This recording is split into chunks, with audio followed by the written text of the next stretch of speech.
அனைவருக்கும் வணக்கம். 6ஆம் வகுப்பு இயல் 2ல் காலையில் நாம் உரைநடை, ஒரு உரையாடல், இலக்கணம், திருக்குறள் இதை பற்றி படித்தோம் இல்லையா? அதில் சில ஷார்ட்கட் வச்சு நம்ம படித்தோம். அந்த ஷார்ட்கட் எந்த அளவுக்கு நமக்கு உதவிகரமாக இருக்குங்கிறத இந்த 20 கேள்விகள் மூலமாக நம்ம தெரிஞ்சுக்கலாம். வாங்க. முதல் கேள்வி, பறவைகள் வலசை போதலை பற்றி பாடிய புலவர்.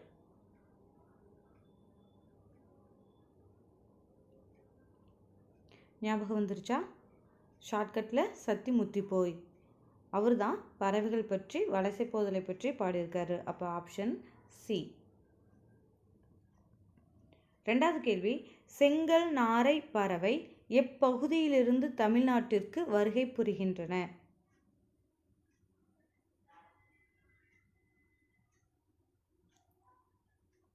ஷார்ட்கட் ஞாபகம் வந்துருச்சா? செங்கல்பட்டு ஐயோ என கத்தினார். ஐயோ அப்பா அப்படின்னு சொன்னேன் இல்லையா? அப்போ ஆப்ஷன் என்னன்னா ஆப்ஷன் பி, ஐரோப்பா. செங்கால் நாரை பறவை ஐரோப்பா பகுதியிலிருந்து தமிழ்நாட்டிற்கு வருகை புரிகின்றன. மூன்றாவது கேள்வி பார்த்தீங்கன்னா, உலக சிட்டுக்குருவிகள் தினம்.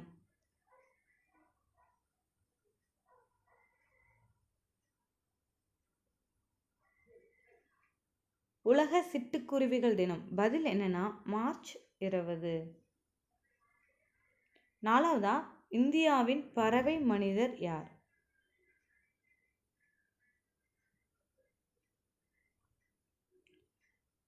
இந்தியாவின் பறவை மனிதர் யார்னா ஆப்ஷன் சி, டாக்டர் சலீம் அலி.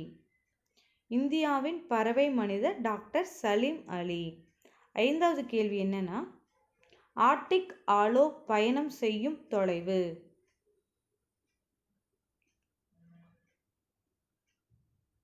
இதற்கு பதில் ஆப்ஷன் ஏ, 22,000 கிலோமீட்டர்.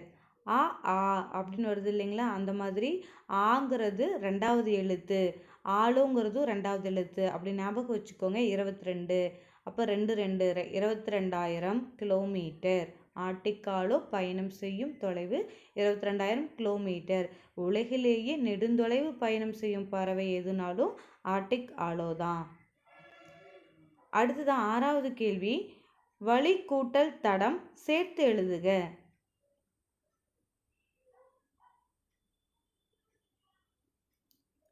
பதில் என்னன்னா ஆப்ஷன் பி, வழித்தடம். வழி கூட்டல் தடம் சேர்த்தெழுதுக. இதற்கான பதில் என்னன்னா ஆப்ஷன் பி, வழித்தடம். இத்து வரணும். 7வது கேள்வி, தட்ப வெப்பம் பிரித்தெழுதுக.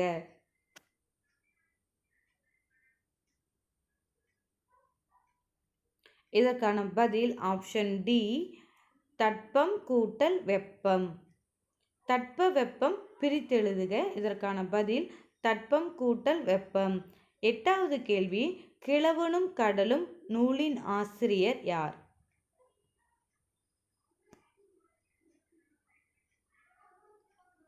இதற்கான பதில் என்னன்னா ஆப்ஷன் ஏ, எர்னஸ்ட் ஹெமிங்வே. அதாவது நம்ம பேச்சு வாக்கில் சொல்லுவோம் இல்லையா, வயசாயிட்டா ரெஸ்ட் எடுத்துக்கோங்க அப்படின்னு சொல்லுவோம்ல. கிழவன் அப்போ ரெஸ்ட், நெஸ்ட், எர்னஸ்ட் அப்படின்னு நீங்கள் ஞாபகம் வச்சுக்கோங்க. கிழவனும் கடலும் நூலின் ஆசிரியர் யாருன்னா எர்னஸ்ட் ஹெமிங்வே.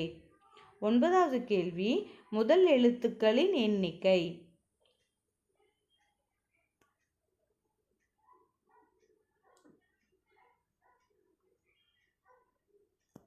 கண்டுபிடிச்சிருப்பீங்கன்னு நினைக்கிறேன். முதல் எழுத்துக்களின் எண்ணிக்கை என்னன்னா ஆப்ஷன் சி, 30. அதாவது நம்ம சொன்னோம் இல்லையா, ஆப்ஷன் ஏ பாருங்கள் 12 போட்டிருக்கேன்னா 12ங்கிறது என்ன எழுத்து? உயிர் எழுத்து தான் 12 இருக்கும். ஆப்ஷன் பி 18, மெய்யெழுத்து 18 இருக்கும்.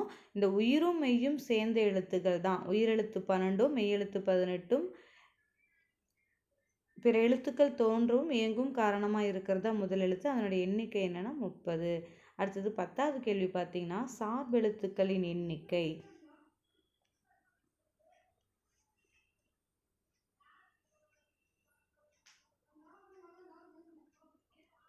இதற்கான பதில் என்னன்னா ஆப்ஷன் டி, 10.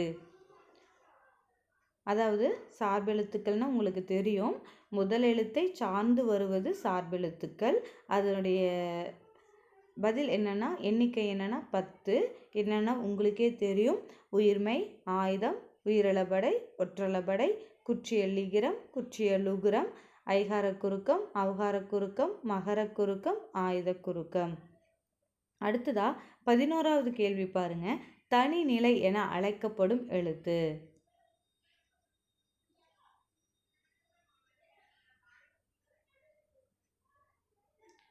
இதற்கான பதில் ஆப்ஷன் டி, அக். இன்னும் வேறு சில பெயர்கள் இருக்கு இல்லையா? தனிநிலை என அழைக்கப்படும் எழுத்து அக்கு. இன்னும் என்னென்ன பெயர்கள் இருக்கு? முப்புள்ளி, முப்பாற்புள்ளி, ஆயுத எழுத்து அப்படிங்கிறத சொல்வோம். சரிங்களா? அடுத்தது 12வது கேள்வி என்னன்னா, மைக்ரேஷன் என்பதன் தமிழாக்கம்.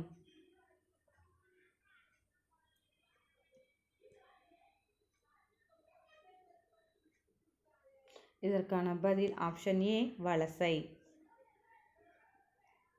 மைக்ரேஷன் என்பதன் தமிழாக்கம். இதற்கான பதில் ஆப்ஷன் ஏ, வலசை. 13வது கேள்வி, திருக்குறளின் அதிகாரங்களின் எண்ணிக்கை.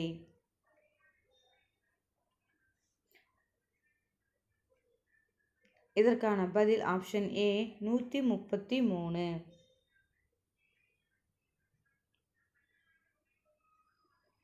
திருக்குறளின் அதிகாரங்களின் எண்ணிக்கை. இதற்கான பதில் 133. 1330 குறட்பாக்கள் உள்ளன. 3 பால்கள் உள்ளன. 3 பால்கள் 3 பிரிவுகளிலுமே ஒவ்வொன்றிலுமே 3 பிரிவுகள் இருக்கிறதுனால 9 இயல்கள் உள்ளன.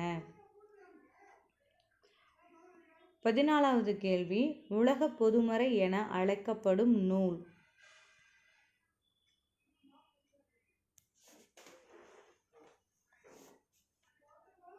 உலகத்துக்கே பொதுவாக இருக்கிற ஒரு நூல் எது அப்படின்னா அதற்கான பதில் ஆப்ஷன் பி, திருக்குறள்.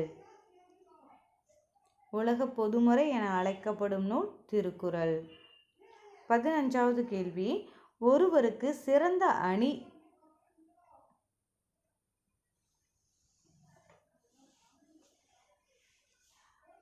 இதற்கான பதில் என்னன்னா இன்சொல். முன்னமே சொன்ன அணினா அழகு. ஒருவருக்கு சிறந்த அழகு என்னன்னா இனிமையான சொல்லை சொல்வதுதான் இன்சொல். 16வது கேள்வி, மாரியப்பன் எப்போட்டியில் தங்கப்பதக்கம் வென்றார்?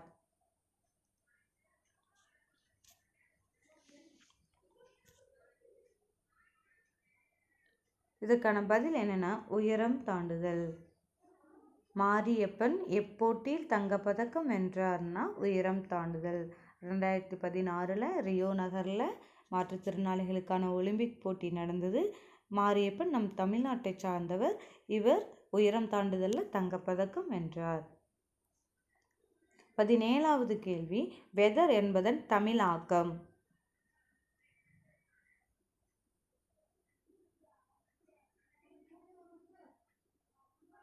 இதற்கான பதில் ஆப்ஷன் ஏ, வானிலை.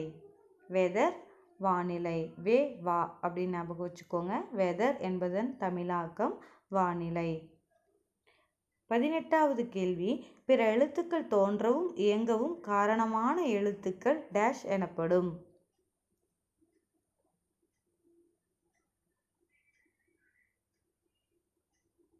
உங்களுக்கு தெரியும்னு நினைக்கிறேன். பிற எழுத்துக்கள் தோன்றவும் இயங்கவும் காரணமான எழுத்துக்கள் முதல் எழுத்துக்கள். 19வது கேள்வி, காக்கை குருவி எங்கள் சாதி என பாடியவர்.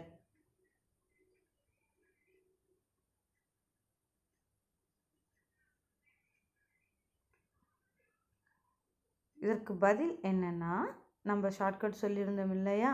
காக்கை குருவி எங்கள் சாதி, கத்தும் குயிலோசை காதில் பட வேண்டும். அந்த மாதிரி வானை அளப்போம் கடல் மீனை அளப்போம். இந்த மாதிரி காக்கை, குருவி, குயில், மீன் அந்த மாதிரிலாம் வந்தால் அது யார் தான் எழுதினார்னா பாரதியார். இதுக்கான பதில் ஆப்ஷன் சி, பாரதியார். 20வது கேள்வி, கப்பல் பறவையின் வேறு பெயர் என்ன?